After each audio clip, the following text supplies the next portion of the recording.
Hello everyone, ಇವತ್ತಿನ ವಿಡಿಯೋದಲ್ಲಿ ನಾನು ಸಾಬುದಾನ ಕಿಚಡಿ ಹೇಗೆ ಮಾಡುವುದು ಅಂತ ಹೇಳಿಕೊಡ್ತೇನೆ. ನಾನು ಇಲ್ಲಿ 2 ಟಂಬ್ಲರ್ ಆಗುವಷ್ಟು ಸಾಬುದಾನವನ್ನು ತಗೊಳ್ಳಿದ್ದೇನೆ.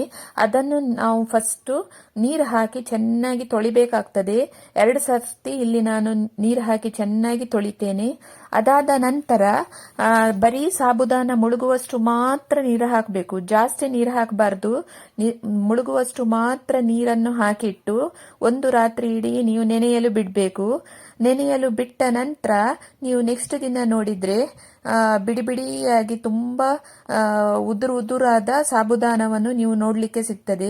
ನೀವು ಇದನ್ನು ಫಸ್ಟೇ ಒಂದು ಸ್ಪೂನ್ ಸಹಾಯದಿಂದ ಚೆಂದಾಗಿ ಇದನ್ನು ಬಿಡಿಸಬೇಕಾಗ್ತದೆ. ಯಾಕಂದ್ರೆ ನೀವು ಹಾಗೆ ಒಗ್ಗರಣೆಗೆ ಹಾಕಿದ್ರೆ ಅಡಿ ಹಿಡಿಯುವ ಸಂಭವ ಇರ್ತದೆ. ಸೊ ನೀವು ಫಸ್ಟೇ ಈ ತರ ಬಿಡಿಸ್ಕೊಂಡು ಸ್ಪೂನ್ ಸಹಾಯದಿಂದ ನಿಧಾನವಾಗಿ ಬಿಡಿಸಿ. ಜಾಸ್ತಿ ಪ್ರೆಷರ್ ಹಾಕಿ ನೀವು ಬಿಡಿಸಿದ್ರೆ ಅದು ತುಂಬಾ ಕ್ರಶ್ ಆಗಿ ಪೇಸ್ಟ್ ಆಗ್ತದೆ. ಇವಾಗ 2 ಲೋಟ ಸಾಬುದಾನಕ್ಕೆ ಒಂದು 4 ರಿಂದ 5 ಸ್ಪೂನು ಹುರಿದ ನೆಲಕಡಲೆಯನ್ನು ನೀವು ತಗೊಳ್ಬೇಕು. ತಕೊಂಡು ಗರಿಯಾಗಿ ನೀವು ಇದನ್ನು ಮಿಕ್ಸಿ ಮಾಡಿ ಇದೇ ಸಾಬುದಾನಕ್ಕೆ ನೀವು ಹಾಕಬೇಕು.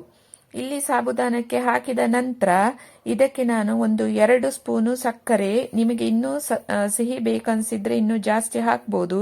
ನಾನಿಲ್ಲಿ ಚಿಕ್ಕ ಟೀ ಸ್ಪೂನ್ ಅಷ್ಟು 2 ಸಕ್ಕರೆ ಮತ್ತು ಉಪ್ಪನ್ನು ಕೂಡ ಈಗನೇ ನೀವು ಹಾಕಬೇಕಾಗ್ತದೆ. ಯಾಕಂದ್ರೆ ಒಗ್ಗರಣೆ ನಂತರ ಹಾಕಿದ್ರೆ ಅದು ಸ್ವಲ್ಪ ಸ್ಮ್ಯಾಶ್ ಆಗುವ ಸಂಭವ ಇರ್ತದೆ. ಸೊ ಈಗನೇ ಹಾಕಿ ತುಂಬಾ ಚೆನ್ನಾಗಿ ನೀವು ನಿಧಾನವಾಗಿ ಇದನ್ನು ಕಲಸಿ ಇಡಬೇಕು. ಫಸ್ಟೇ ಈ ತರ ಕಲಸಿಟ್ರೆ ನಿಮಗೆ ಮತ್ತೆ ಒಗ್ಗರಣೆ ಹಾಕುವಾಗ ತುಂಬಾ ಈಸಿಯಾಗಿ ಪುಡಿ ಪುಡಿಯಾದ ಬಿಡಿಸಿದ ಸಾಬುದಾನ ನಿಮ್ಗೆ ನೋಡ್ಲಿಕ್ಕೆ ಸಿಗ್ತದೆ. ಈ ತರ ಕಲಸಿ ಇಟ್ಟ ಮೇಲೆ ನೀವೇನ್ ಮಾಡಬೇಕು, ಒಂದು ಪ್ಯಾನ್ ಅನ್ನು ತಗೊಳ್ಬೇಕಾಗ್ತದೆ.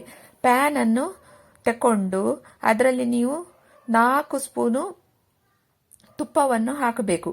ತುಪ್ಪ ಹಾಕಿ ಚೆನ್ನಾಗಿ ಬಿಸಿಯಾದ ನಂತರ ಅದರಲ್ಲಿ ನೀವು 1 ಸ್ಪೂನು ಜೀರಿಗೆ, ಆಮೇಲೆ ಚಿಕ್ಕ ಚಿಕ್ಕ ಕಟ್ ಮಾಡಿದ ಶುಂಠಿ ಮತ್ತೆ ಹಸಿಮೆಣಸು, ರುಚಿಗೆ ತಕ್ಕ ಹಸಿಮೆಣಸು, ಆಮೇಲೆ ಬೇಸಪ್ಪು, ಇದೆಲ್ಲವನ್ನು ಹಾಕಿ ನೀವು ಚಂದ ಫ್ರೈ ಮಾಡಬೇಕು. ಫ್ರೈ ಮಾಡಿದ ನಂತರ ನಾನಿಲ್ಲಿ 1 ಪೊಟ್ಯಾಟೊವನ್ನು ಕೂಡ ತಗೊಳ್ಳಿದ್ದೇನೆ. ಪೊಟ್ಯಾಟೊವನ್ನು ಚೆನ್ನಾಗಿ ನೀವು ಪೀಲ್ ಮಾಡಿ, ಅದು ಸಿಪ್ಪೆಯೊಟ್ಟಿಗೆ ಹಾಕುದು ಬೇಡ, ಪೀಲ್ ಮಾಡಬೇಕು. ಪೀಲ್ ಮಾಡಿದ ಪೊಟ್ಯಾಟೊವನ್ನು ಕಟ್ ಮಾಡಬೇಕು. ಕಟ್ ಮಾಡಿ ನೀವು ಇದರಲ್ಲಿ ಫ್ರೈ ಮಾಡಬೇಕು. ಫ್ರೈ ಮಾಡುವಾಗ ನೀವು ನೋಡ್ಕೊಳ್ಬೇಕು ಎಷ್ಟು ಬೇಯ್ತದೆ ಏನು ಎಂತ ಅಂತ. ನಿಮಗೆ ತುಂಬಾ ರೋಸ್ಟ್ ಆಗಿ ಕೆಂಪು ಬೇಕಿದ್ರೆ ನೀವು ಕೆಂಪು ಕಲರ್ನವರೆಗೂ ನೀವು ರೋಸ್ಟ್ ಮಾಡಬಹುದು. ನಾನು ಅಷ್ಟರವರೆಗೆ ರೋಸ್ಟ್ ಮಾಡಲಿಲ್ಲ, ಚೆನ್ನಾಗಿ ಬೇಯಿಸುವವರೆಗೆ ಮಾತ್ರ ರೋಸ್ಟ್ ಮಾಡಿದ್ದೇನೆ. ನಿಮಗೆ ಹೇಗೆ ಅನಿಸ್ತದೋ ನೀವು ಹಾಗೆ ಅದನ್ನು ನೀವು ಬೇಯಿಸಬಹುದು. ಬೇಯಿಸಿ ನಂತರ ಚಂದ ಬೇಯ್ತು ಅಂತ ನಿಮ್ಗೆ ಗೊತ್ತಾದ ಮೇಲೆ 1 ಟೊಮೆಟೊವನ್ನು ಯೂಸ್ ಮಾಡಬೇಕು. ನೀವಿಲ್ಲಿ 1 ಟೊಮೆಟೊವನ್ನು ಕೂಡ ಯೂಸ್ ಮಾಡಬಹುದು. ಕೆಲವರಿಗೆ ಟೊಮ್ಯಾಟೊದ ಇದು ಇಷ್ಟ ಆಗುದಿಲ್ಲ, ಅದರ ಫ್ಲೇವರು ಟೊಮೆಟೊ ಇಷ್ಟಪಡದವರು ಲಾಸ್ಟ್ ಅಲ್ಲಿ ನೀವು ಲಿಂಬೆಯನ್ನು ಕೂಡ ಹಿಂಡಬಹುದು.